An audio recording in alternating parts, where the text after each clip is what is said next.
Hey everybody, Val Pancakes here, and joining me tonight on the stack is big, strong, and scary Rip Byson. Uh, Big, strong, scary, all 5'10" of me. and you can find Rip in the Northeast for promotions like Limitless, Let's Wrestle, and of course Pro Wrestling Grind, but also venturing down into the Southeast to compete in Action Wrestling and at TWE recently. So please welcome Rip Byson. Hi, everyone. I don't have any pancakes, though. I felt like I should have cooked pancakes and I failed. I mean, I'll forgive you. Good. I've only had one guest actually have pancakes, like once I was interviewing them. But I'm just glad that you didn't come with waffles. Oh, no, no, no. I got the gimmick. I got the gimmick. No waffles, only pancakes.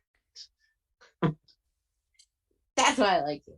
So as I was telling Rip before we hopped on, I'm really excited to interview him. He's one of the people that I want to interview for a while.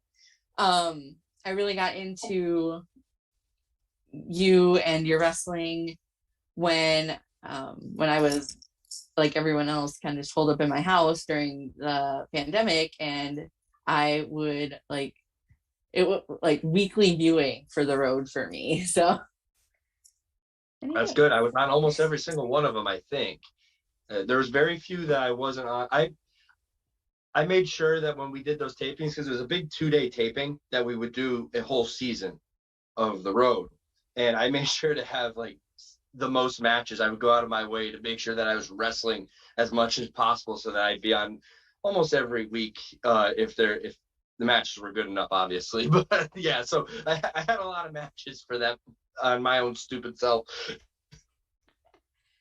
I appreciate it. I love your in-ring presence. I like your moveset and just your personality, and it's super fun to watch. So you did Limitless, you were in the road, and now you've started Pro Wrestling Grind. Yes. What made you want to start your own promotion? Shallow answer, I wanted more bookings. So the easiest way for me to get bookings was to book other people, and then it'd be like a pat you on the back. Hey, if I scratch your back, you scratch my back type of thing. That's the really shallow answer for starting a grind. But another deeper answer is that I felt I was starting to go to the bigger shows and I was starting to travel the country, and I was seeing a lot of guys that weren't necessarily getting the big like Twitter pushes or social media pushes, and like there's always big shows with the same 15 people on it, and I felt like there's a lot of people with that needed an opportunity for a really nice stage to show what they could do, and that's what me and Delmi XO, she's a co-owner of it, which are called. We decided that we were going to book people that we genuinely liked watching and wanted to see them wrestle. Oh, this person that we met, or this person that we met, and so our locker room isn't necessarily the most popular people, but they're some of the best wrestlers that I've ever met or I've ever wrestled. Actually, that's a fun fact about Grind, is that pretty much everyone on that roster, we, either myself or Delmy or both of us, have faced at some point or another in our career. So it's like, it's kind of like, just I want to have this a nice stage for these guys to show what they can do. And because I don't think a lot of people get that opportunity. Yeah, I enjoy most of, like, I would say most. I'm fairly sure I enjoy all of the people that you book. I love watching your shows when they hit IWTV. They're it's always the wrestling is always good. I don't know, like, Yeah, I know that's like a dumb thing to say, but no, the matches are enjoyable and the wrestling is like, it's good. there's something that goes on in a grind, the day of a grind show, is that when everybody gets there, all of a sudden they turn it up. I don't know if it's because at the beginning of the show I say, go WrestleMania, do what you need, you get over. You have everyone makes fun of me for my time limits. I say you got 8 to 15 minutes, get your stuff in. I don't care where place you are. Always try to show up the other person. And I think that puts a little subconscious competition in everybody to be like, well, this is my chance. I'm going to go crazy. And everybody, without really pushing or like forcing them to do things, they're having these great matches that could be like, we don't announce the main event for our shows because any match could possibly be match of the night. And a lot of them on a show, and I don't want to brag about our booking because I feel like it's just dumb luck that we were able to do it. But like every one of our shows is hit at some point or another, and with either 2 or 3 matches that are like, oh wow, this is good wrestling. This is some of the best wrestling you'll see this week on IWTV or wherever you're watching it. And like, so it's just kind of like this unspoken competition amongst talent to have just good wrestling.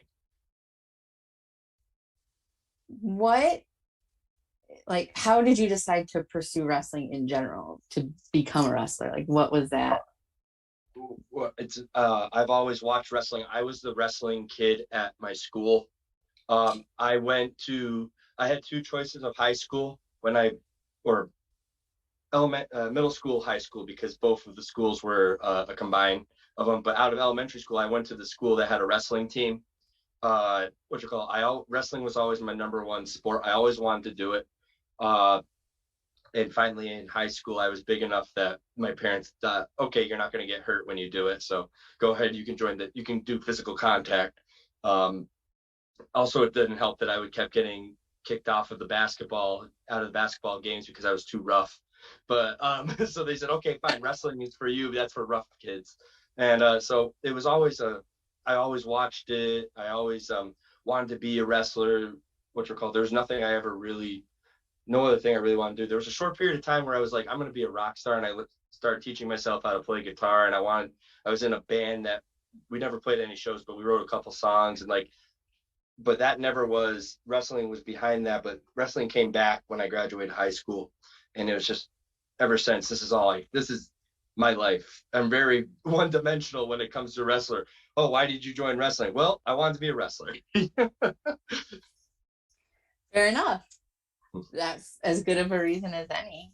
Yeah, right. So, what were some of the best things that you've learned while training? Stuff that's stuck with you over the years? If you could impart wisdom onto others. One thing, I was trained at New England Pro Wrestling Academy way back before they recently changed ownership, so it's a little bit different, but kind of the same there. But when I was trained, I was always taught to be humble about my matches. I will be the first person to tear apart my matches. I hate watching myself wrestle. I think I'm one of the worst wrestlers in the world, but that's just how not saying that I was ripped apart and it was like mean how they were teaching you. They were just saying it can always be better. And that's one thing, always stay humble, because no matter how good you are, there's always someone better, because there's thousands and thousands of wrestlers in the world, and I'll be lucky to wrestle 100 of them. There's always someone better than me. There's always something you can learn. And I've tried to keep that I'm now going on 10 years. June will be my 10-year anniversary in the business. And like every year I learned something new about, whether it's this year I'm starting to learn about promoting and booking and stuff, and more of the business side, but also I learned how to work and how to travel and how to talk to people on the road and stuff. And it's just like, always be humble, always know where you came from. That sounds like a good way to go. Just to like that, you can, like, there's always somebody better, there's always something to learn, like you can, like, there's always something else to reach, like if you decide that you're the best you can be, like, then never really get never settle, never settle. There's always something more you can do. So who has had the most influence on you, both in the ring and out of the ring?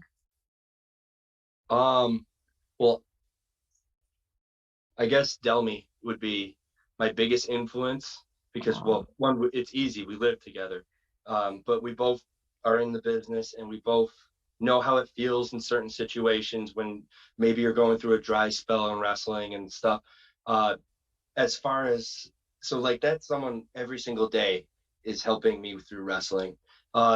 Influences like in the ring with Rip Byson as a character and stuff. I mean, that's Bruiser Brody, any of Cactus Jack, what are called Stan Hansen, Kenta Kobashi. I mean, I have a whole list of top 10 wrestlers. I'll never have a favorite because there's always something that I like from each and every one. But they're all kind of similar with that Japanese style. But those are my biggest influences in the ring. I guess also my trainers too. When I was brought up, I have their mentality a lot. And even though one is signed to WWE, so I don't even get to see him anymore. That's Warbeard Hansen. He helped train me a lot, or Ivar from the Vikings. I think that's his name now. And then Brian Fury, who no longer wrestles, but they were really influential on how I work and my psychology and stuff. But yeah, no, really the biggest one right now is Delmy. Because like I said, with the running of the show and juggling our own bookings, and she's doing the same thing, but sometimes different because her schedules might not line up with me. She like really keeping me on the ball with this thing. So I know that sounds cute, but It's you know, cute. that's really, I only talk to like 3 people in this business like regularly, and she's the one I talk to the most. So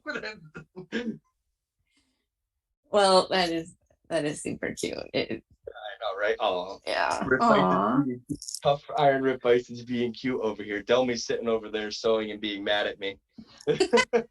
You're embarrassing me. I'm not even in the video. Well, hi Delmy. Thank you for letting me borrow Rip for the evening. Yeah. But what keeps you motivated in wrestling? What are you looking for like in the future, either with you and your own bookings or with Pro Wrestling Grind? Probably with both. However you want to answer that question. Man, that's hard. I know my goal personally as a wrestler, not because it's 2 separate things. Yeah. Because I see as a promoter and as a booker, that's business. So that's me being a businessman, and that goal is to make money in my business and so that it doesn't sink, and hopefully we make it through a year, you know. But like that's the goal for that thing. But for wrestling, which kind of ties into Grind, my goal is I always wanted to go to Japan. And it's not anywhere in Japan. I want to wrestle for All Japan because that's all I watched. I really take a lot from All Japan most, and like I think it'd be so cool to step into Giant Baba's ring like that just once. That's Rip by, and then I can leave the boots in the middle of the ring. I can walk off into the sunset and just sign autographs and say I went to Japan, kid. You know, like I did the tour. You know, like I could be that vet who lived his dream. But it ties in with Grind because as a wrestler is that I'm happy that I've now stepped into that role of promoting because now I can have something after wrestling. It's I know it's kind of a dreary outlook to think that you can't do this your entire life. One day I will be old and I won't be able to bump, but I can be old, not able to bump, and still run a wrestling show. So I'll still be part of it. So like that's kind of what I set up Grind to hopefully succeed long enough to where I can transition into a full-time promoter at some point and still get my itch scratched for wrestling, if you know what I mean. It's all these deep answers for you, man. This is weird. Usually I like, man, you're asking the good questions. Thank you. I try to be thoughtful and fun and not raise too much controversy, but it's not all, what was the first moment you ever remember of wrestling? That question always gets me. I try. I'm honestly like, it's like it means a lot to me that you would say that because like I've tried very hard to like cultivate questions that are different than what you would answer on like every other podcast. Like I don't want to be like, this is my 700th podcast and she's gonna ask me the same 4 questions everyone else asked me. So no, that's good. I like it. I want people to want to hang out with me, believe it or not. Right? Cool, you're winning one over now. Aw. Well, what has been your greatest achievement in wrestling? And that can be whatever that means to you. If that's like winning a specific title, or if you had a series of matches with somebody that was like, these are the best matches I've had, or however you want to answer that question, whatever that means to you. My greatest achievement in wrestling was my first match, because I actually did what little kid me said that I wanted to do. I got paid to wrestle in a ring. Granted, it was 3 minutes and I got squashed and my ass kicked by a guy. I was really out of shape, brand new. I was still tomahawk. Well, that was the first match of tomahawk with 3 painted lines on my face. My hair was not even below my ear. I had a loincloth on and I ran out there doing this to Crazy Train by Ozzy Osbourne. But when even back then, when I had that match, I realized that nothing's ever going to take that away from me. I lived my dream for one day. Even if that was the last match I would ever wrestle, I lived my dream for one day. I could say I was a professional wrestler once. I got paid to go into a ring and put on a professional wrestling match. So that's probably my biggest accomplishment. And now I'm looking at it now as a time thing. I've been doing this for 10 years. Not a lot of people can say that. A lot of people bounce after 5 years. I've seen so many people quit in wrestling. I've seen more people quit in wrestling than start in wrestling, which is insane to think about. And like even in my class when I trained, I think they only just gave me the 3 signs. So that means there's 3, and I couldn't name them all because I'm a bad person and don't remember my friends. But yeah, no, like, so longevity too. Like I've been doing this for now a decade. So like, let's see, the next thing will be, well, I've been doing this for 15 years or 20 years. I think that'll be my next goal. A little bit, actually 2 weeks ago, I got to wrestle Alec Price for the Limitless belt in front of a sold out crowd in the main event. You know, like that was the first time I've ever wrestled the main event in front of a sold out crowd. And for I think a major indie title, you know, and that felt pretty cool. That was a big accomplishment. And like that just showed that hard work in my wrestling's paying off because people are trusting me with those roles. Hell, getting booked out of state is a big accomplishment. You know, a lot of people get stuck in their territory, but no, I got to wrestle down in the Southeast. I got to wrestle in Texas. I got to wrestle in New Orleans for a Mania weekend like that. Those are big accomplishments, I think, to me. And I think there's just going to be more and more the longer I'm still in it. I hope so, because I would like to see you in person someday. And the odds of me getting up to the Northeast are surprisingly slim.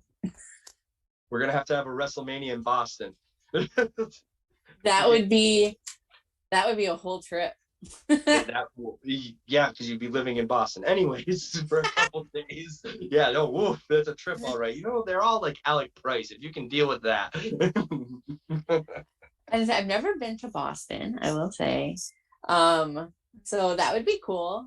Yeah, see, except for that I'm a Yankees fan.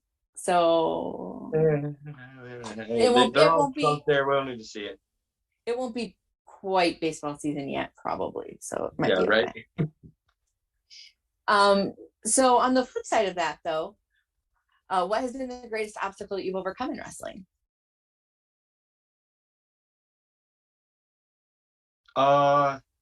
Getting booked. Hardest thing in wrestling is getting booked. Whatchamacallit.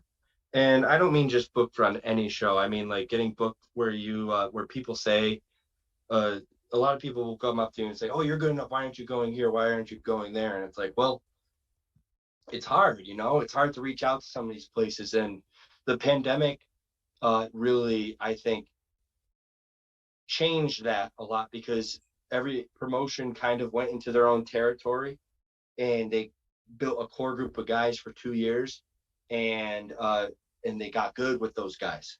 And the fans got used to those guys, and so they really like seeing those guys. And it's not shitting on that idea. Territories are great, but it's hard now. I think it's harder now because everyone has these built up regions and stuff. It's harder to break through that door to get into new places and to travel more. So I still think booking is the hardest thing. And even as a booker now, taking in bookings, you can't book everybody and stuff, and like that's a huge obstacle. So I get both sides of the thing, but yeah, the hardest thing, the biggest obstacle will always be getting booked. Fair. So if you could go back in time and wrestle yourself for your first match, or you could go forward in time and wrestle yourself 5 years from now, which would you pick and why? I would go forward 5 years from now and wrestle that guy because he's way smarter than me. The guy, I honestly, if I was to go back in time and wrestle myself, I'd kick my ass. Why'd you choose that terrible gimmick and you stayed with it for 8 years? You're an idiot. You're an idiot. You should have listened to everybody, but no, you were too stubborn. And it wouldn't, yeah, I would get canceled for that because it'd be like, oh my gosh, he's killing this poor kid who's wearing face paint and barbed wire trunks. Yeah, it would be, you don't know, he's actually murdering this guy in the middle of the ring. We're watching a public execution. Now, I don't want to wrestle him, but I do know that younger me sells better than older me. So at least my stuff would look great. But no, I want to wrestle. I want to wrestle future me because, like I said, I don't know. You can't predict where you'll be and what you have done in 5 years because wrestling is like that. It's so quick. Yeah, it seems, especially with independent wrestling, and maybe like I come from a weird place because I've only been paying attention to independent wrestling outside of my local area for like the last 3.5 years. My local area, I will be going on a decade watching people in my area, but there's not a lot of crossover because I live in Nebraska. So, right? There's not a lot of wrestling there, is there? No. Not a lot of anything. There's a lot of corn and a lot of cows. There you go. Hey, Manders might come through. There you go. Manders has worked the promotion that I work with here. So yes. Okay. Well, yes, we've had a Manders. But it's hard to kind of see other people come in and out, especially with where I live now. I was going somewhere else with that and I lost all train of thought. That's fine. So my sincerest condolences. My brain just quit functioning. I'm sure I'll remember halfway through the interview and I'll be like, there was the point I was trying to make, but it's gone now. So we'll just move on. There we go. Anyway. So moving right along. If you had an action figure of yourself, but it was one of the ones that could like speak, what would you want it to say and what accessories would it come with? It would probably either do my Rip Byson shouts or something stupid like that, or it would say like in between those, it would just go, "Don't suck, don't suck," and what it would come with all the things that I've ever come out to the ring with. I mean, it would come with my chain, it would come with a strap, and it would come out with the weirdest thing I ever came out to a ring with, a snare drum. Snare drum. I was in a weapons battle royal in my first year of wrestling where it was like a Royal Rumble, and then every entrance somebody had a different weapon that they brought to the ring. And well, I was so green at the time that I wasn't allowed to bring my own type of thing, and they didn't want repeats. They didn't want repeat weapons. So there was a snare drum there, and they just handed it to me and said, "Go out there." And so I walked out to the ring with this snare drum. I can't really do anything with it, but I mean, I got my head bashed off of it a couple of times because I thought that it would make a sound. It didn't, because your head's not a good drumstick. But yeah, no, so it'd be a snare drum, a chain, and a leather strap would be with my action figure. The snare drum is a wild card. Yeah, see, that's what get people to buy it. Limited edition wow. Snare drum. Yeah, I've never seen a wrestler come with a snare drum. Yeah, see, I'm thinking that's money. I could smell it now. I could smell the envelopes, big, heavy envelopes filled with nothing. those pay envelopes are on their way with the snare drum. Yeah, snare drum envelopes. They just fill the snare drum with money and give it to you. I'm going to start giving a snare drum to somebody to come out to the ring at Grind. You're going to be like, oh my gosh, I get it. It'll be me and you and everybody who's watched the stack. It'll be a little inside the Easter egg for us. Well, I hope somebody's watching. Jeez. Yeah, we have some people in chat. We usually get a few. We after we're done, we put it up on our YouTube. Right now, we're live on the Action YouTube, and it will be available wherever you listen to podcasts. There we go. See, you can hear me everywhere, people. There's no escaping. Yeah, right. Everyone can hear the words of Rip Byson. Don't suck. Just Yeah, don't filters. suck. If you could create your own title, what would it be for and how would it be defended? Oh man. Like go wild with it. Like I mean, it doesn't count that I've already created the grind championship, right? That doesn't count. No, it doesn't. Independent of that. Like something like banana sandwiches, like something crazy. Oh,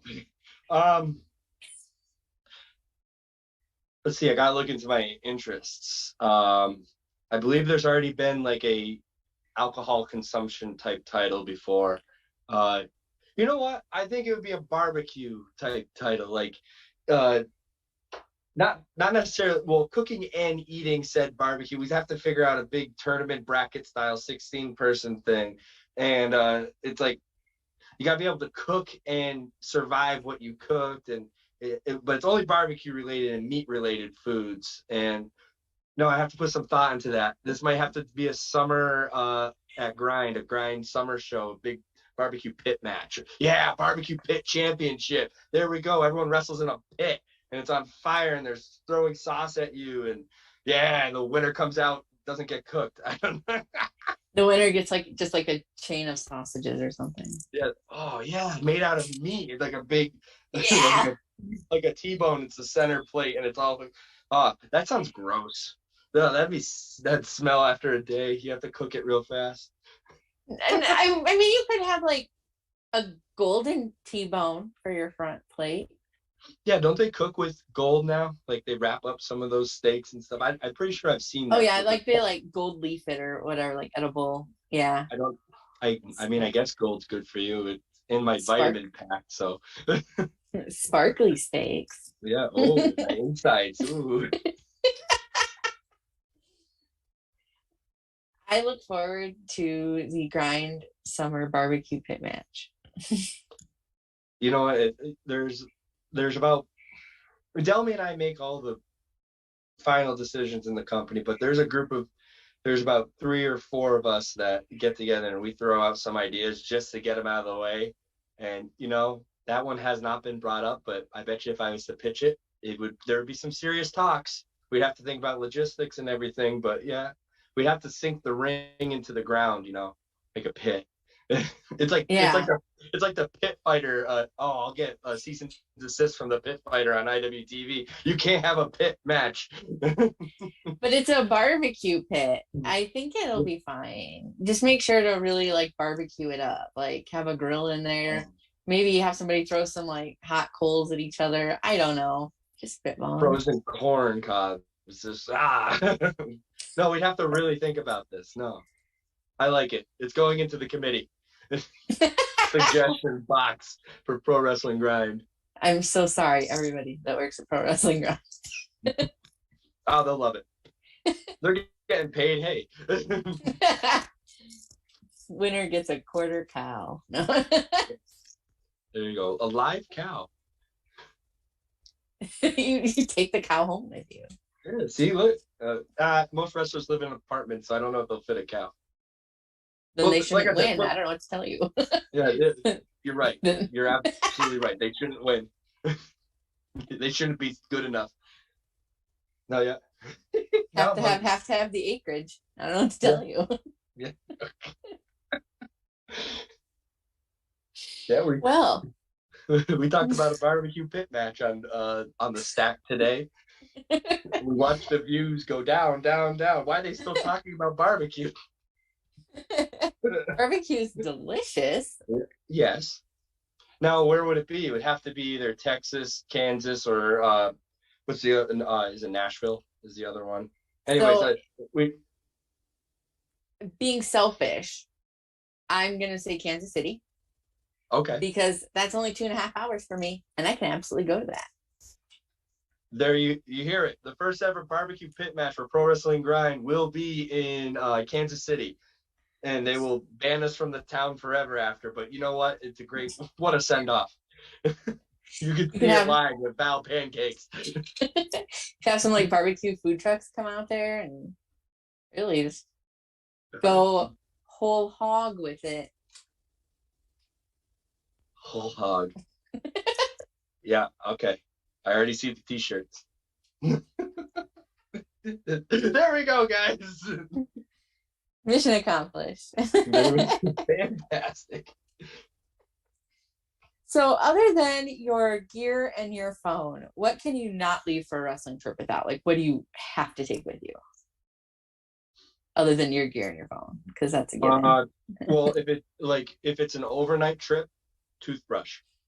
I cannot leave without a toothbrush. I am so like OCD about my teeth. Like I can eat anything, and then I want to go brush my teeth.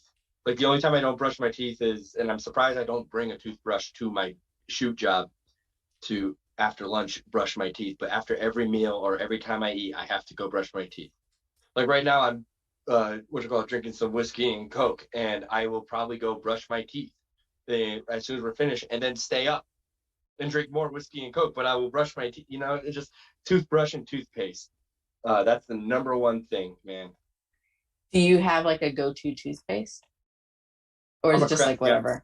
No, I'm a Crest guy. I stick with Crest. Anything that they make that's pretty good. I'm not a Colgate guy, and I'm not into those expensive Sensodyne black charcoal crap. I like mint and I like Crest. 1 out of 1 Rip Bisons recommends Crest toothpaste. 1 out of 1, yep. I think I'm the only one. There's no one, I don't think anyone's made any of those fan accounts of me yet, where they write the fanfics and stuff. I don't think they've done that yet. But have you looked? No, I'm scared. I was like, but do you want to? That's that wrestling after dark thing, you know. What you recall? I'll look at it. I'll wait until the midnight hours and see if there's a Rip Bison fanfic out there.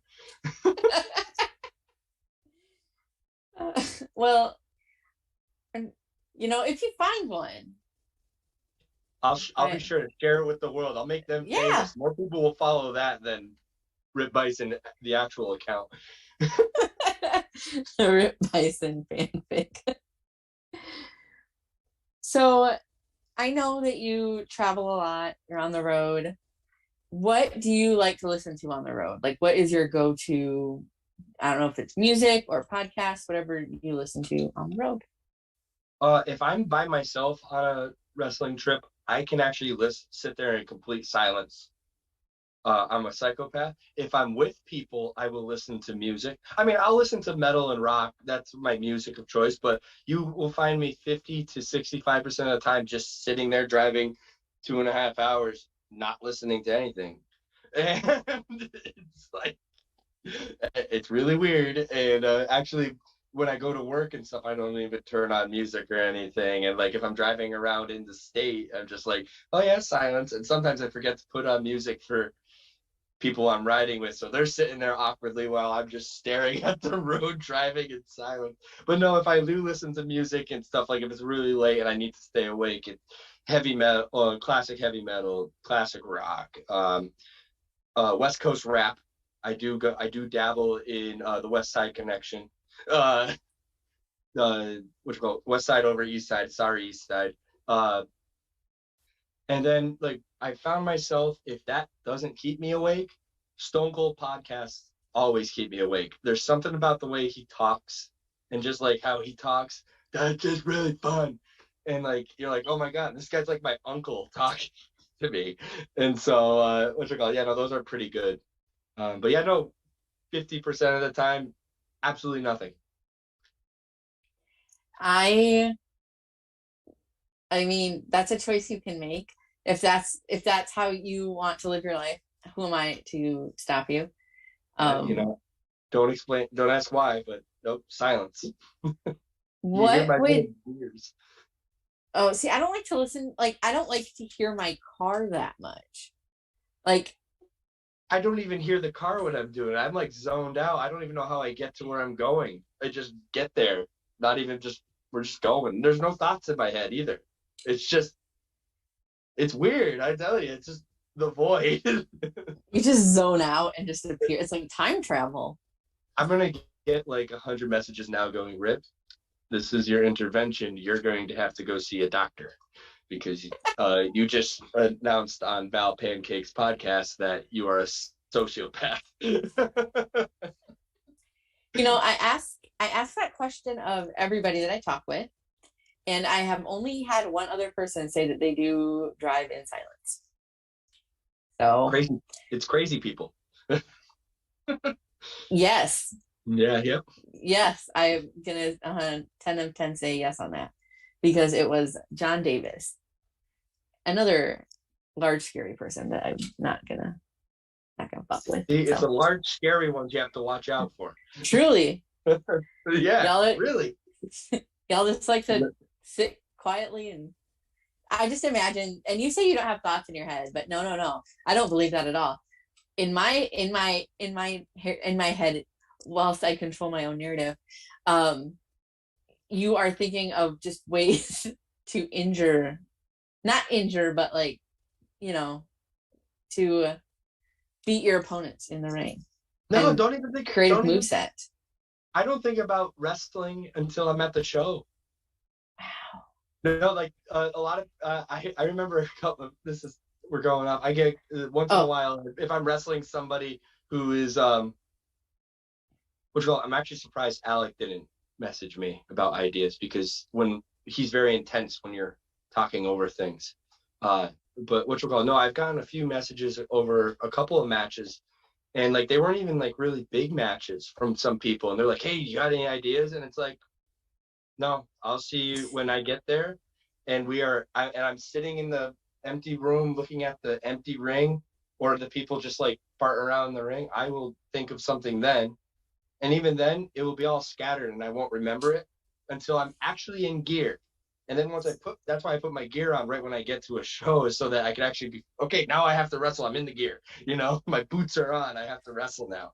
But yeah, no, I don't think I don't think about wrestling when I'm driving. I mean, if somebody brings it up and I'm riding with someone, then yeah, sure, we think about wrestling, but no, not by myself. Kind of weird. Again, like I said, yeah, this is it. I'm gonna get intervention after this. Gonna be taken away in a straitjacket and thrown into the loony bin. I mean, I specifically told you not to talk about anything that would get you canceled, and this. It's just gonna get people sad. Honestly, they're just gonna be sad. Oh, poor Rip. Poor Rip doesn't listen to anything when he drives. Just thinks about things. Yeah, yep. It's insane. I mean, honestly, I'm a little jealous, because like I cannot turn my brain off like that. Like I wish that I could, but instead I manufacture problems for myself. So it helps that I get dropped on my head a lot. So what you're saying is I need wrestling and bump a bunch of times for 10, well, like I said, 10 years, so 9 years, I'll say 9 years. Then you empty thoughts and it's all cruising. I mean, I appreciate that. I'm gonna probably pass on that. No one listens to me anyways. I don't think that in fact, I absolutely know that I would be absolutely no good as a wrestler for a multitude of reasons. You don't know that. Oh, I'm like super clumsy. I would definitely hurt myself and probably hurt somebody else, and then nobody would want to work with me anymore. They're like, no, there are guys that hurt other people all the time. People still work with them. Yeah, see? We have matches for that. Anyway. Yeah, barbecue pit matches. Yeah, the most dangerous.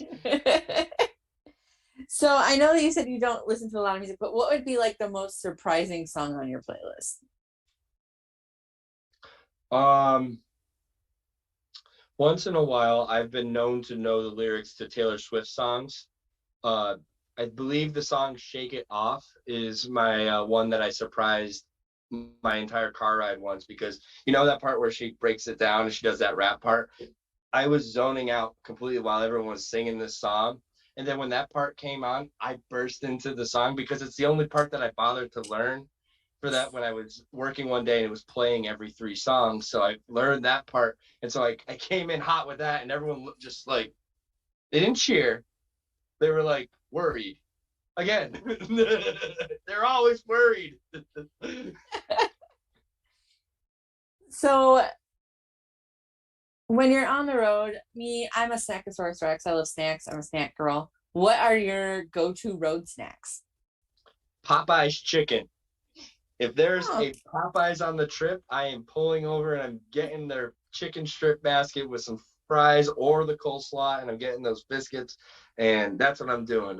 If not, I usually just drink energy drinks, and like that's what I consume on things. It's just caffeine, caffeine, caffeine, caffeine. No food because I'm always nervous. If I get to a show, I'm gonna feel sick because I ate something. But if I do see a Popeyes, I will sacrifice myself to being feeling sick at the show to eat that damn chicken. so what I'm hearing is people need to bring you Popeye's chicken to shows. No, because I don't trust fans. But That's but no, that's fair. but they should book me where the route will take me by Popeye's chicken, and I'll be a lot happier Rip Bison when I get to the show. Also be a heavier Rip Bison, but we'll get there when we get there. Got all that chicken. I mean, there are worse things than Popeye's chicken that you could consume. So Like crack. Anyways, don't do crack, kids. um so who do you usually travel with? Like who are your road buddies? Perry Von Vicious, the human monster truck, and the commentator for Limitless, Johnny Torres. That is, and then Delmy. Those are my, for the past like 5 years now, those have been my road. That's been my carload. We're not really booked on all the same shows anymore, so it's a little bit less frequent. But when like between a year and 2 years ago, every single wrestling trip was the carload, plus or minus one person. Nice. So what is your favorite city to wrestle in?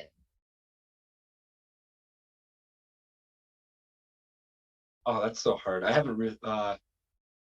Chicago was really fun because they had no idea who me and Perry were when we were tagging there, and we were a dark match on a freelance show, like the opening match, and we were in a tag match, and we had 5 minutes, and like not even the whole crowd was in there, but there was like half of the seats were filled up, and we came out, and they were very accepting, and they were very loud. They didn't just sit there and wait for us. They were like, "Hey, we haven't seen these guys. Let's give them this opportunity, and then if they fuck up, then screw them." But we didn't fuck up, so luckily they liked us after the match. But no, that one was really fun. That was like surprising, because you think that Chicago's a big indie wrestling town. They're going to be super critical of if you're new. They're like, "Oh, do you belong here?" type of thing. No, they were very open about it. Wrestling down for Action, that crowd is super fun because they are old school, but they like new stuff. They like the cool indie stuff too. So it was just like, as soon as you went out there, the fact that you were a wrestler and like you were like in their, well, Rip Bison's very in your face. So I was in their face and they were like right back in you. And it was like, this is what I need to be a wrestler. My night just got easier. So that was a really, that crowd was awesome. Yeah, I think those are my favorite ones. Texas was similar to, it was San Antonio. Texas was similar to Chicago. They were very open to debut guys and stuff. So yeah, no, those are the big three. I think Texas, Chicago, and Georgia. Those are my favorite ones. Which I'm sorry to all the Mennonites who are possibly listening to this. Sometimes you can be hard. Sometimes you get a little tired. So what is your favorite move to take and what is your favorite move to give? My favorite move to give is my love gun lariat, or just any sort of lariat or clothesline.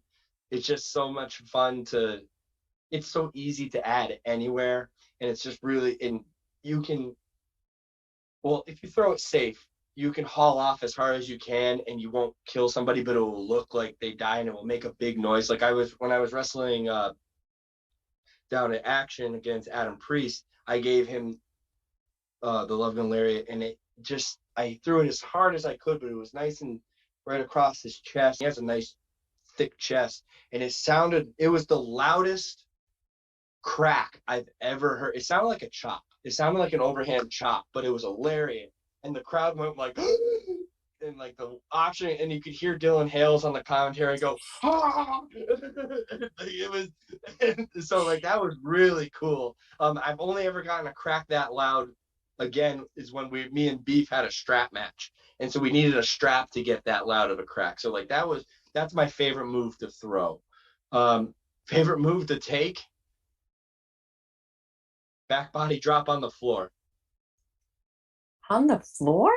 Yeah, no, don't need the ring, right on the hardwood floor or the concrete. I take that all the time. It always gets a reaction. Yeah. And concern. And it's just your body. It's just your body. Always gets a reaction. You know, it's always for the people. It's always for the fans. It's always for you guys. What you call it? Don't worry about me. I believe Mick Foley had that mentality, and now look at him. He's like, no, don't do those bumps anymore. They're bad. That'll be me in like 40 years.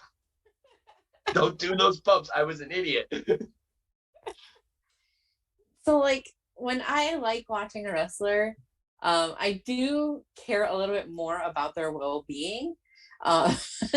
So the back body drop onto the floor specifically, it does sound a little concerning.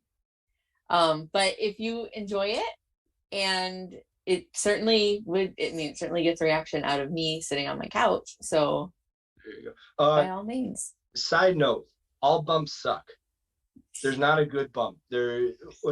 Every bump it's not natural for the body if you're looking at it in a scientific way. Purposely falling in that hard and that fast to create a noise or something. So if I'm going to pick one that I want to take all the time, it's going to be at least one that, well, someone else will appreciate it that I'm doing this, you know, like, because it's just that I don't want to bump. Who wants to bump? But it's part of the job, and also I'm getting paid to do it. So, well, I guess this is my job, you know. This is a job. It isn't, or I'm trying not to make it a hobby. So I'm going to give you 100% of what I could possibly give, and a back body drop on the floor is that. I mean, you know, if you're gonna have to bump, you might as well do a bump that nobody else on the show is probably gonna do. There you go. Now you're thinking, see, you'll be a great wrestler. Oh no. I understand these things. That does not mean that I want to attempt them. Lord. Psychology is 99% of the thing. The actual physical part is only 1%. And like I said, it's just your body. I hope there's a whole bunch of new people listening to this going, oh, I want to listen into Rip Byson because he's the booker at Grind, and I want to get in there. And now they're all writing down, take stupid bumps. Rip Byson will notice me and book him. Sorry, kids. Oh, the next Pro Wrestling Grind show is just going to be everyone taking stupid bumps. That's pretty much every Grind show. I mean, to be our fair, guardrails yes. are working overtime all the time because they see guardrails and they go, ooh, we can bounce off of those. But see, that's one of the things that I like about the Pro Wrestling Grind shows. They're very dangerous, involved. Yeah, there you go. That's politically correct. They really use their surroundings effectively. Yeah, right? Everything. So do you have any pre-match rituals? I always I always tell myself don't suck, because for my first match ever, or my first match at Chaotic Wrestling, which is a couple matches in, but it was because I trained at their school. It was really important for me to be a trainee for their school and to wrestle on their show, because not a lot of people could get in that, and even some of the trainees weren't ever good enough to wrestle on the show. So I'm standing in the back, and the reason why I don't suck is always in my head is because all of a sudden a great big beard came over my shoulder, and it was Ivar from the Viking Raiders, and he's like, hey, don't suck. And I was like, thanks. And then I went through the curtain because my music was playing. So he held me back just to give me those 2 words of advice. And you know what? Every time I'm at the curtain, I go, don't suck. And out we go. And so that's definitely a ritual. I don't warm up for my matches or anything because I get really sweaty really easily and really dry mouth when I'm out there in the ring. So I'm always choking on my tongue because I'm gasping for air because I'm yelling too much. So like I try not to blow myself up with warm ups or anything before a match. But yeah, no, always say don't suck, and then you won't suck. 75% of the time you won't suck. 25% of the time it's out of your hands. There's a lot of variables. You can you personally cannot suck, but you can still have a real stinker. I mean, you know, there's a lot that factors into that, like, you know, like the person you're wrestling, or sometimes your environment goes astray. Like if you're at an outdoor show and it's like hotter than fuck out, like that would be a problem. Those are some of my favorite matches because then we don't bump because the canvas is too hot. So we stay standing. Oh yeah, no, and then we circle back again to saying the best bump is not bumping. So, and burning my back and my skin off my back is not worth me bumping in this ring. I'd rather bump on the grass than bump in the 110-degree canvas that's you can feel your skin bubbling up. I don't know why they never purchase a tent. Just put it over the ring. Just a light sear, flip you over. Good medium rare. It's the fastest bumps ever because the guy bumps on and they go, and they're already up. Wham, up, the fastest they're ever gonna get up. You can't train that.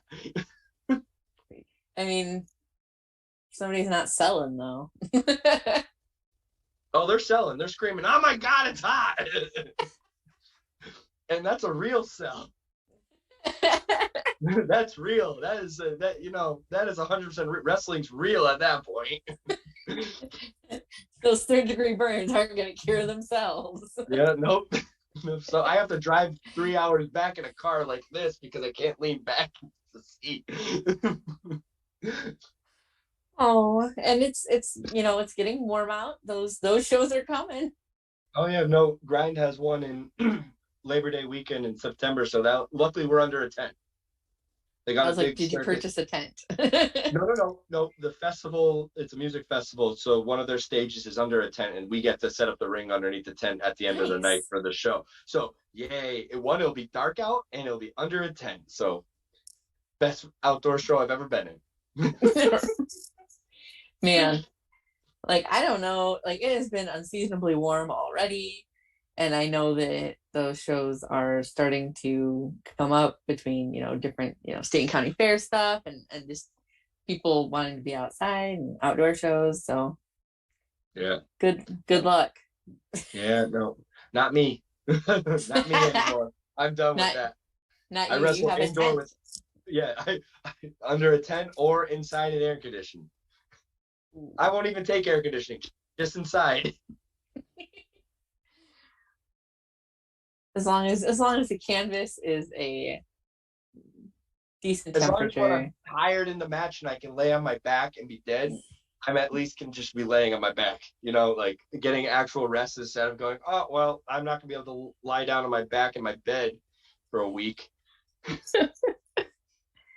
You know, these are the surprising, maybe injuries people don't immediately think of when they think of wrestling, but yeah, WWE had it all wrong when they had that warning before their pay-per-views. Don't try this at home. How do you learn to fall off a ladder?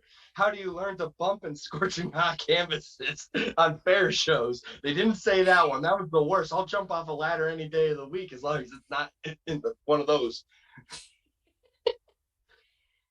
that might have to, like, I feel like that could be part of the barbecue pit show where you just you barbecue, you know, like. Yeah, no, it's definitely gonna need to be a black canvas out in the sun because that's the grill. It's an old iron top.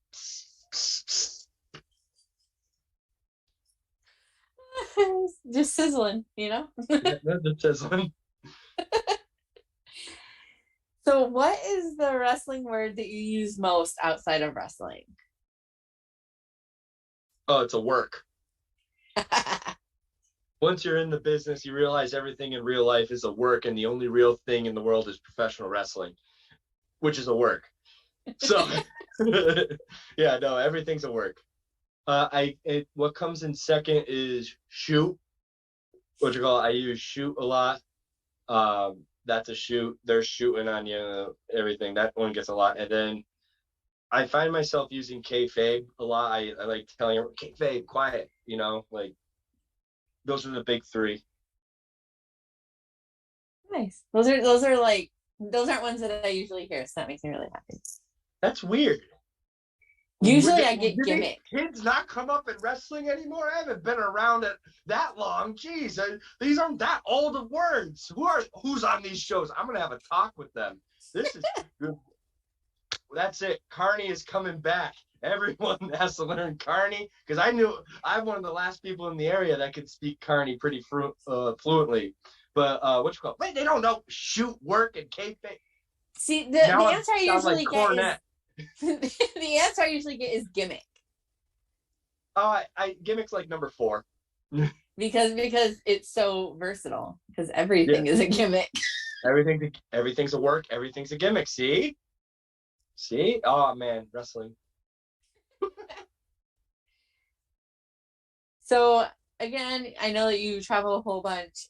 It seems like every wrestler has at least one really good travel story where either like something really funny happened or like the trip was really memorable because of like shenanigans or like you almost die. Like it always fits in one of those 3 categories. So what is your best wrestling travel story? And if you need to censor any names, you can absolutely do that. The one I'm going to tell is my first trip to Canada. But before we go into that, I've had a lot of really like 36-hour car rides one way. Like when I went to Texas, I would drive there. And from Massachusetts to Texas, it was 36 hours. So those are always memorable for a completely different reason. You'll never want to do it again until you get the call the next month saying, hey, do you want to come back down? Yeah, I will. And then you're doing this. Why am I doing this? And then you drive back and you're like, I'm never doing that again. Next month comes in. Hey, you want to come back down next month for another show? Yeah, you betcha I will get in that car and drive 36 hours. No, the one to Canada is the one I always tell. It's the first time I went to Canada and I just got my passport specifically for this. And anyways, going up to Maine and a wrestler that actually I don't think anybody knows, so I'm just gonna name him.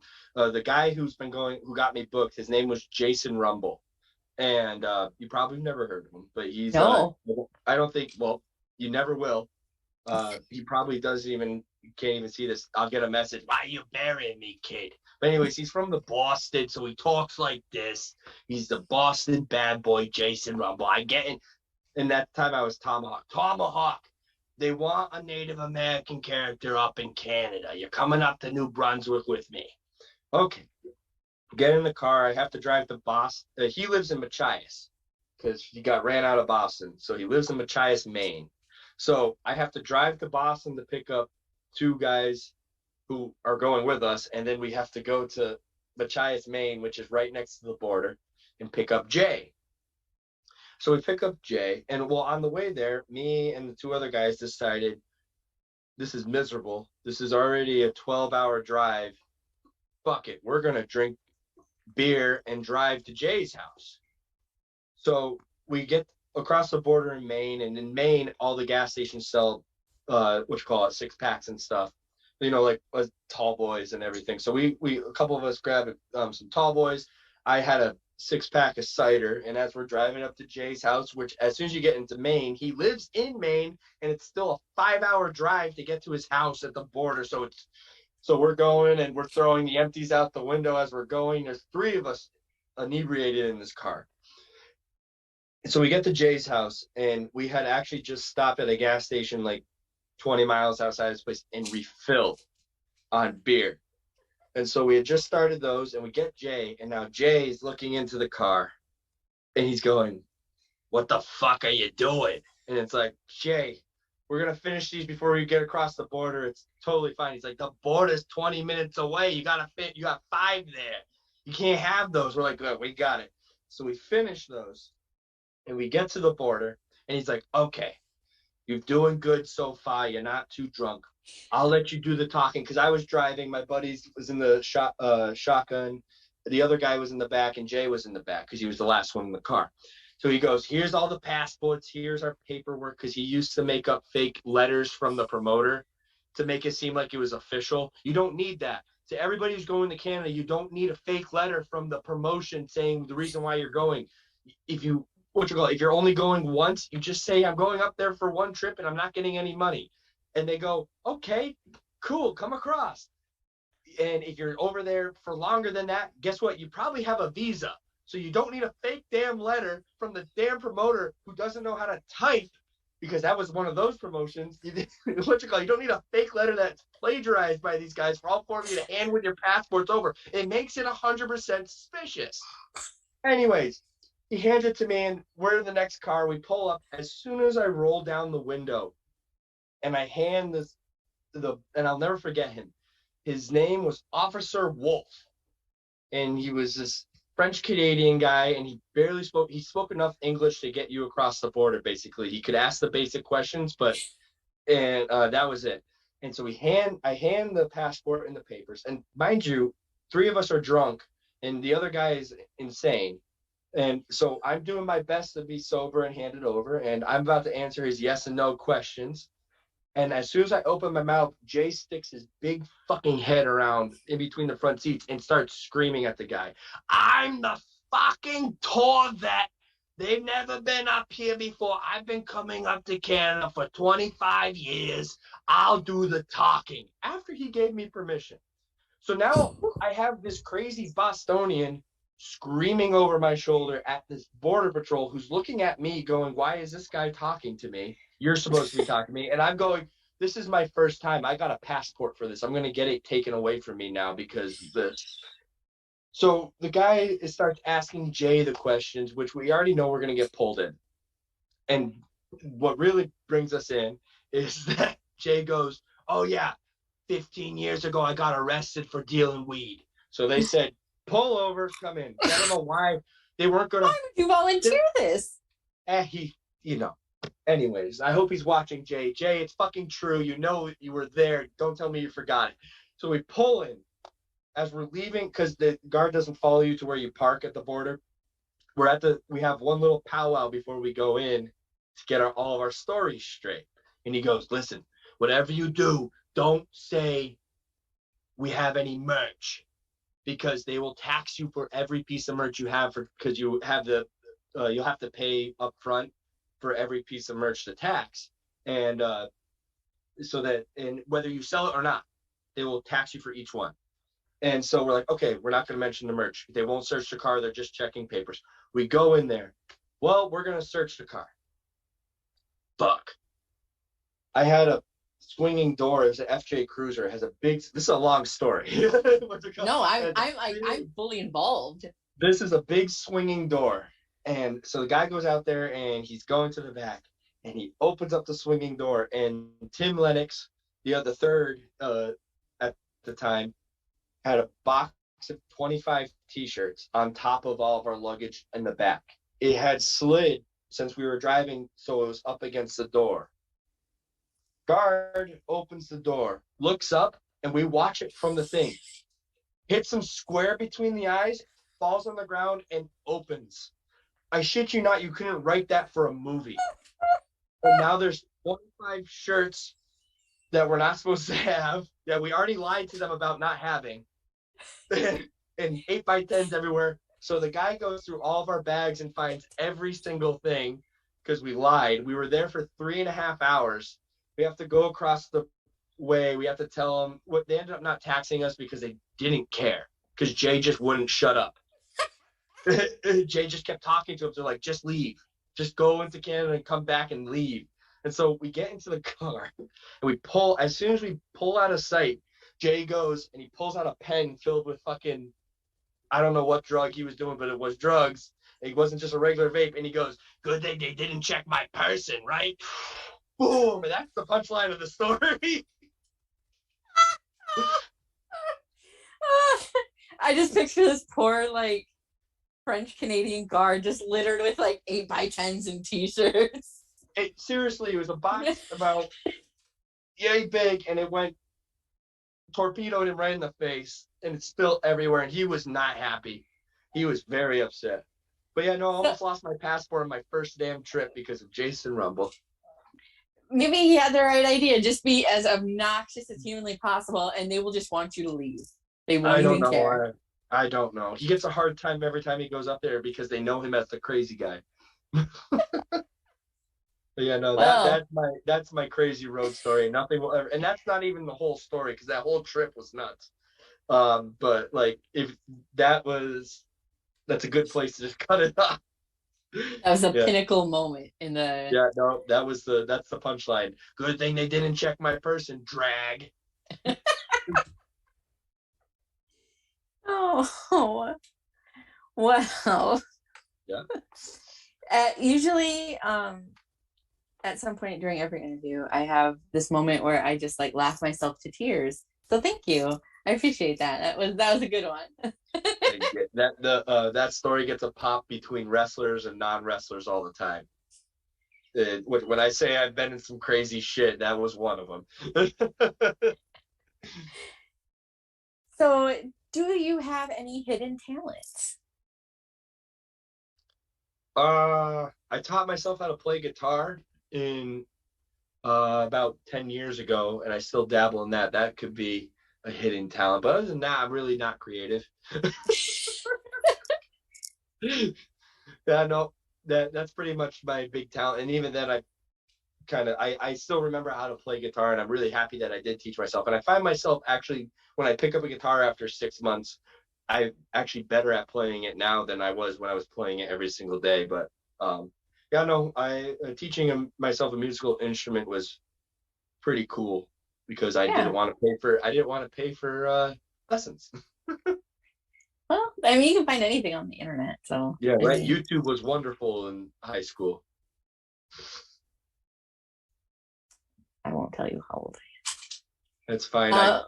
I work with a 19-year-old now, and I realized that was 10 years before I was born, so I've never felt more old in my life.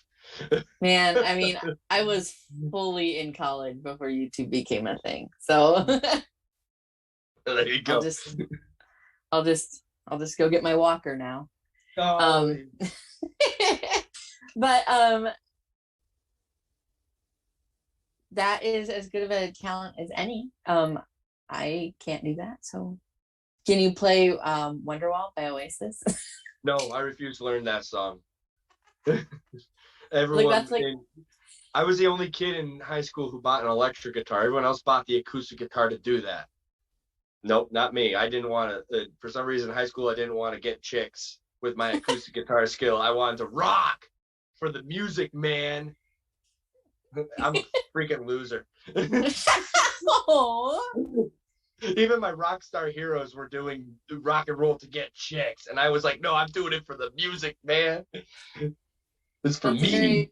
It's a very pure, pure interest, pure way to look at it. Yeah. Freaking loser. and then you went into wrestling. So made me more of a loser. Anyways. Oh, there's that weird wrestler kid sitting at the end of the bar. Hey, you guys got any shows coming on this week? Guys, you want to see my match? Yeah, that's not good. You pull out a VHS tape. Guys, look, I'm on YouTube. 33,000 likes. And it's just grainy and just jittery. It's a cell phone cam like this from the back row. Yeah. And 280p. What would you, if you could go back in time, what would you tell a 10-year-old version of yourself? You're doing good. Because you at that point you're really unsure about what you want to do and stuff, and just I'm not going to complain. I had a pretty good childhood. What you call it? 10-year-old me was doing his thing, and just keep doing your thing, you know, and you'll get there and you'll get to do, like I said, my goal was to wrestle a match as a professional wrestler. So 10-year-old me got to live that dream. And so like, I wouldn't want to change that. I wouldn't trade it in. Nice. That's so wholesome. Yeah. Right. What you call it? Yeah, no, I wouldn't tell him to change anything. I had enough friends. I had enough things, you know, like doing pretty good. Well, on that note, I have a couple of questions left, and then we will throw it to Christopher with questions from chat and the infamous lightning round, and then we'll wrap up. So Awesome. you're almost done enduring the stack with Val Pancakes. This has been great. Thank you. You're so kind. So what is the biggest animal that you could take in a fight with just your hands, no weapons? You can pretend it's attacking you. And an animal, Brock Lesnar. No, I could probably take a bear. I think if I was really put into the situation where there was a bear coming at me, I could take it. And I would right now in this state, or like right that I'm thinking of it. No, I'm not in that mental state. But if I was pinned in the corner and I knew the bear was coming at me and I had no other choice, yeah, I could take a bear. I'd win. I'm too stubborn. Any specific type of bear or just any bear? Oh, no, like a black bear. A grizzly bear would kill me. They're 15 feet tall. I'm not gonna deal with that. I couldn't. What am I gonna do? You know, like that thing's stupid. But like a human-sized bear with all his claws and stuff. Yeah, no, I could take him. I'll get him in the next headlock. So I need a Rip Byson wrestles a bear match. No, I think Travis Huckabee's been trying to do that, and whatchamacallit. So I don't want to steal his gimmick. Gimmick infringement. I think he's watching right now, because I think he popped up on my chat over here asking me a question personally about what I've said. So who knows? I don't want to go on record saying I want to take his match. But no, Travis, I could beat up a bear. A little bear, but a bear. Maybe it could be like a triple threat match. You and Travis and the bear. Oh. No, because then I'll have one of them twisting my ankle and putting me into a weird leg lock, and then the other one will be biting my face, and you decide which one's putting me into the leg lock and which one's biting my face. But you know, no, that 1-on-1, 1v1 with a bear is fine with me. So how do you take your pancakes? Like what kind of? Yeah, like what do you put in it and on it, and how do you enjoy? Well, actually, the last pancakes I had were some pretty meh diner ones. I mean, they're diner pancakes. They were just plain pancakes. So those were pretty good because I haven't had pancakes in a while. But I really like the Kodiak pancake mix, like the protein pancake mix. Those actually come out pretty good because I was raised on Bisquick pancakes, and those are like the most brutal and heavy things on the face of the earth. They just turn into cement in your stomach. So it's nice eating a nice pancake mix. I like the protein one, and I like their blueberry ones. I like their chocolate chip ones. I like the plain ones. I pretty much, if there's a good pancake in front of me, I'll just eat it. It doesn't matter what's on it. I'm not picky. You know, I really appreciate that, though. That as a person that is a pancake person, like, it's good to hear that you're like so enthusiastic about them. Yeah, I love breakfast. Breakfast is the best. If I could eat breakfast all day, I'd do it. But I can't, because you can't. It's hard to meal prep breakfast. All that food's really good warm. I mean, it's okay when it's cold. Hard-boiled eggs or cold bacon, I'll still eat it. But like, no, if I could cook if I could cook breakfast all day, I'd eat breakfast all day. It'd be the only thing I'd eat. I do love a good like breakfast or a brunch situation. Bacon is the best. Get drunk while eating pancakes. Right? Yeah, that's it. And like bacon is unarguably the best breakfast meat. It's the best meat. Like, The best meat. do you like crispy bacon or chewy bacon? There's no wrong answer. If it's bacon, it's bacon. I like bacon on all my seafood. I like bacon, and that's how I was able to eat Brussels sprouts for the first time. Although I found that I like Brussels sprouts on their own now. But what you call it? No, we originally cooked them with bacon in what you call. So you got a cup of Brussels sprouts with bacon bits or bacon chunks because we use real bacon instead of the pre-made bits. And so like yeah, bacon on veggies, bacon on anything is just the best thing in the face here. Salted pork products is awesome.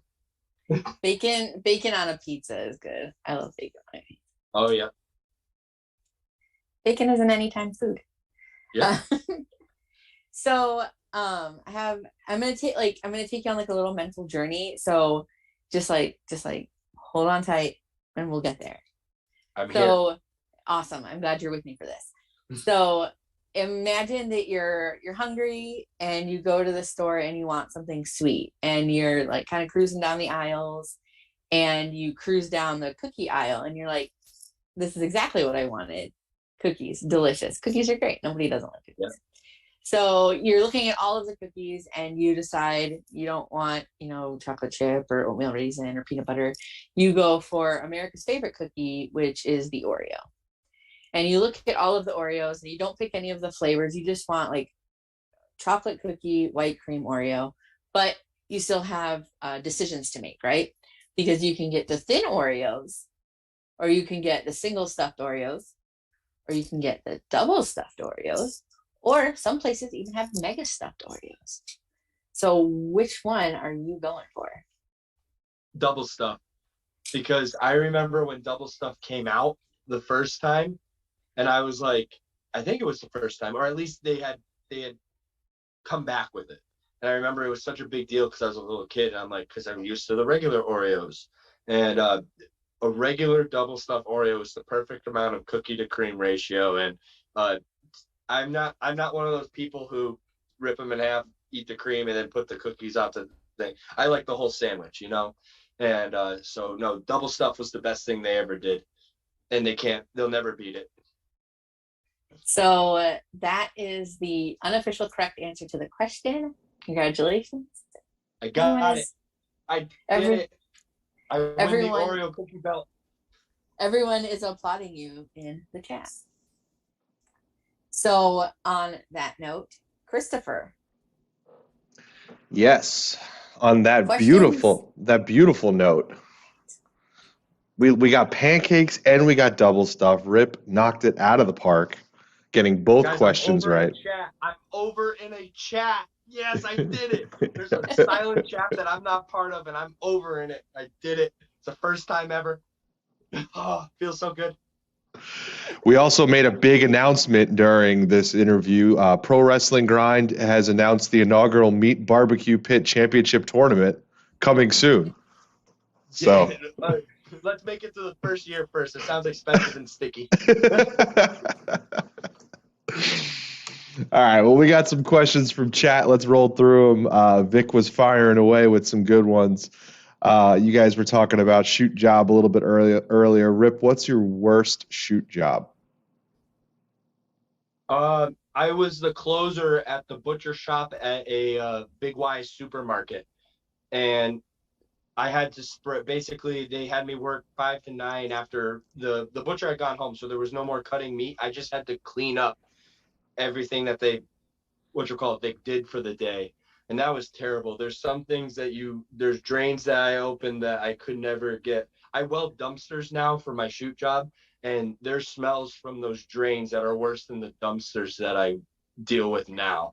And it's like, oh my God, yeah, that was terrible. And it's always gross. It's just rotting meat. Oh, jeez. Yeah, that sounds terrible. Yeah, that sounds pretty awful. That was a big turn from Oreos in deliciousness. So Vic had asked if you and Delmy had ever tagged, which we had informed him that yes, you guys have tagged before. But I'm going to switch the question up a little bit and ask, what was your favorite match where both of you were involved in?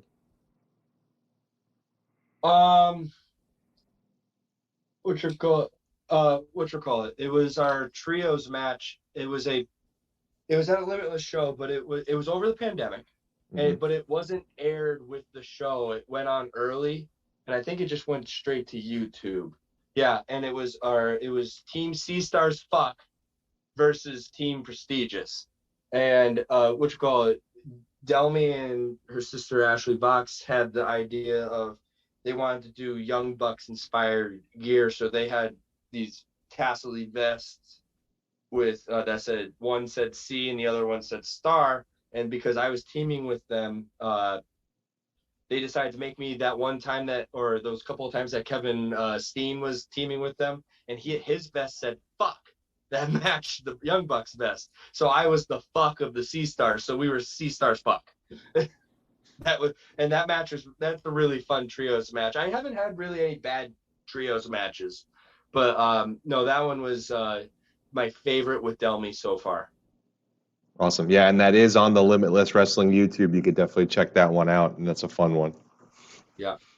Was the gear orange? Yeah, orange and purple. I feel like it was on IWTV somewhere at one point, because I know that I've seen it. I wore the fuck gear, or just my gear, when I teamed with MSP at a live Limitless show that aired onto IWTV. So there you do see the fuck gear, but I had worn it previously with the whole thing with the Sea Stars. So if anyone ever wanted the backstory of why Rip Byson was wearing a vest that said fuck on the back, and that is the history of the Sea Star fuck vest. Awesome. Nice. All right, let's jump into another one here. One of the staple questions from our VIP, Vic. In your opinion, who has the best gear of all time in wrestling? Rip Byson. and I will die on that hill, because I am very proud of the fact that I design all my gear. I don't make it. I have someone who's very talented who makes it. But I do all the spiked vests, the stud, like the metal studs and everything. I do that to my gear. So the gear comes in with none of that on, and I put it on. And so I feel really hands-on with that gear. I mean, there's a lot of I like Macho Man stuff and everything, but my favorite gear is honestly my gear. And it's simple, but it also is flashy with some stuff. So like that, yeah, no, that's a selfish answer, but I'm gonna die on that hill. Hell yeah. All right, last question from the chat. Who do you think currently has the best gimmick in wrestling?